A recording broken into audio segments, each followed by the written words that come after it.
Setelah kita mengenal alat ukur, ternyata untuk mengukur panjang saja ada banyak sekali alat ukur. Misalnya mistar, penggaris, roll meter, dan masih banyak lagi. Tapi tahu tidak bahwa zaman dahulu orang-orang mengukur panjang menggunakan jengkal, hasta, lengan, atau ada yang menggunakan ranting pohon.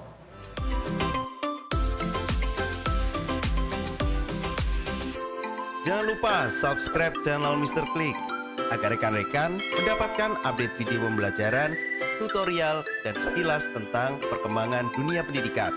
Let's go! Nah, pasti untuk anak-anak cowok pernah dong main bola di tengah lapangan yang tidak ada gawangnya mungkin. Dan kita akan mengukur panjang gawang menggunakan telapak kaki.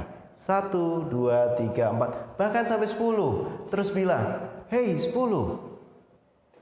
Ke lawannya. Apakah benar demikian cara mengukur? Yuk simak video berikut ini.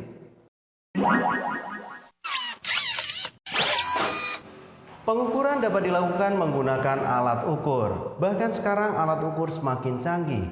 Setiap kita mau masuk ke mall, ke rumah sakit, ke ruangan, bahkan ke sekolah pun ada alat ukur yang untuk menembak. Bukan tembakan, tapi termometer. Canggih kan mengukur termometer? Nggak harus ada termometer harus dimasukkan ke ketiak, tapi cukup dengan ditembak kita tahu suhu manusia masing-masing. Nah, di sini kita tahu bahwa mengukur itu menggunakan alat ukur dan alat ukurnya bermacam-macam. Termometer bisa derajat Celcius. Kalau panjang bisa sentimeter, meter, bahkan ada yang bilang ada jengkal, lengan, hasta, ranting pohon mungkin.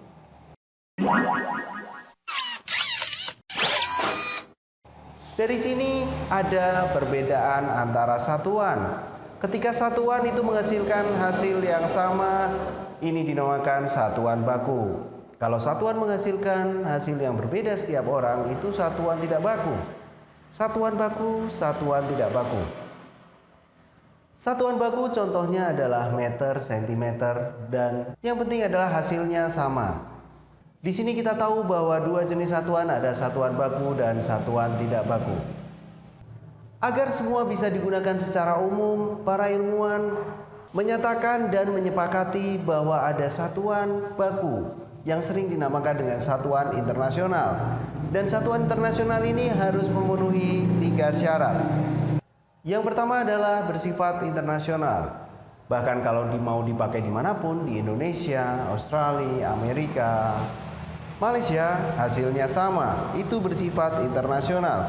Yang kedua adalah tidak berubah kapanpun, tidak akan berpengaruh lingkungan dan memiliki nilai yang tetap.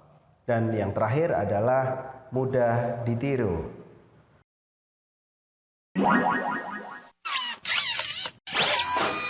Nah, sekarang kita tahu bahwa satuan dibagi menjadi 2, yaitu satuan baku dan satuan tidak baku. Satuan baku harus bersifat internasional, tidak berubah oleh lingkungan atau apapun, dan juga yang terakhir adalah mudah dibuat oleh negara lain. Contoh satuan baku misalnya meter, sentimeter, kilogram, gram, Celcius, dan masih banyak lagi. Diskusikan dengan temanmu agar kalian bisa membedakan mana satuan baku dan mana satuan tidak baku. Cukup video kali ini, semoga bermanfaat. Terima kasih.